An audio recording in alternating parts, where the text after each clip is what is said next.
ಮಾಲಿಕೆ 5 ಪುಸ್ತಕ ಪರಿಚಯ 17 ತಿಂಗಳ ವಿಶೇಷ ಸರಣಿ ವಿಶೇಷ ವಿ.ಕೃ. ಗೋಕಾಕ್ ರವರ ಸಮರಸವೇ ಜೀವನ ಸರಣಿ.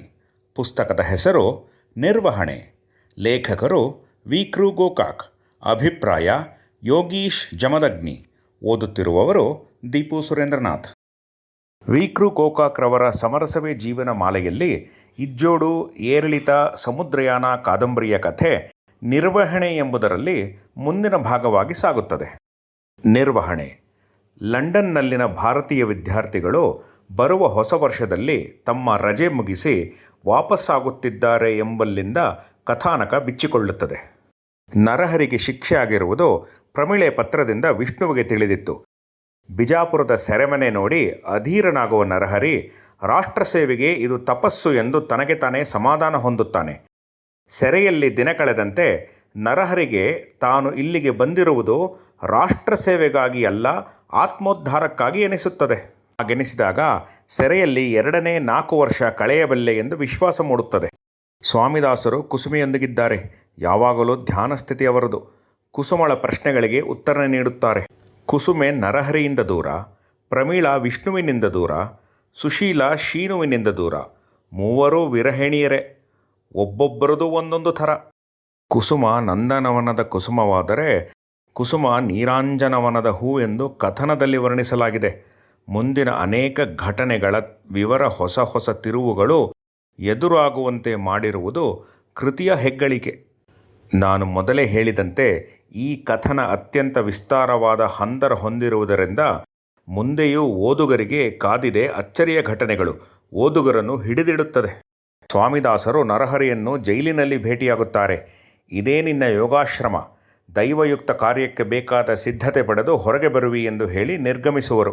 ಅಂಬುದಾಸನೆಂಬ ರಾಜಕೀಯ ಖೈದಿ ತೇಜಸ್ವಿ ಪುರುಷ ನರಹರಿಯೊಂದಿಗೆ ಗೆಳೆತನ ಬೆಳೆಸುತ್ತಾನೆ.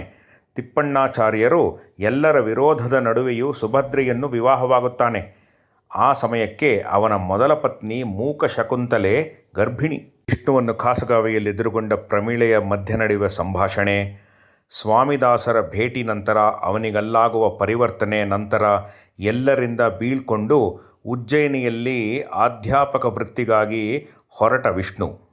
ಮುಂದೆ ಹೇಗೆ ನರಹರಿ ಜೀವನ ನಿರಾತಂಕವಾಗಿ ವಿಕಾಸಗೊಳ್ಳುತ್ತದೆ ಎಂಬುದು ಓದಿಯೇ ತಿಳಿಯಬೇಕು.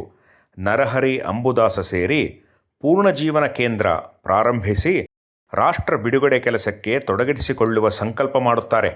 ಸಹನಾವವತು ಸಹನೋ ಭುನಕ್ತು ಎಂಬುದೇ ಸಂಸ್ಥೆಯ ಮೂಲಮಂತ್ರವಾಗುತ್ತದೆ. ಇದನ್ನು ಓದಿ ಅರಗಿಸಿಕೊಳ್ಳುವುದು ಸುಲಭದ ಮಾತಲ್ಲ. ಓದಿ ಓದಿ ಅರಗಿಸಿಕೊಳ್ಳುತ್ತಾ ಮುಂದುವರಿಯಬೇಕು. ಅವಧಿಗಿಂತ ಮೊದಲೇ ನರಹರಿ ಬಿಡುಗಡೆಗೊಂಡು ಅಂಬುದಾಸನಿಂದ ಬೀಳ್ಕೊಂಡ.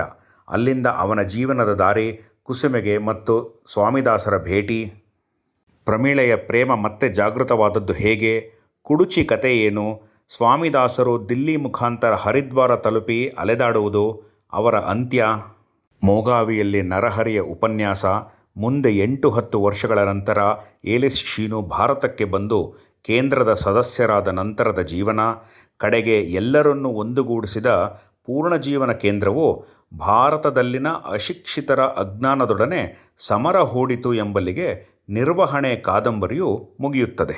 ಒಟ್ಟಿನಲ್ಲಿ ಸಮಸ್ಯೆಗಳ ನಿರ್ವಹಣೆ, ಮನಸ್ಸುಗಳ ಹಾಗೂ ಸಂಬಂಧಗಳ ಬೆಸುಗೆ ಮುಂದಿನ ಭಾಗವಾದ ನರಹರಿ ನೂತನ ಯುಗದ ಪ್ರವಾದಿಗೆ ತಳಪಾಯವಾಗುತ್ತದೆ. ನೀವು ಇದನ್ನು ಓದಿ ಆನಂದಿಸಿ. ಧನ್ಯವಾದಗಳು.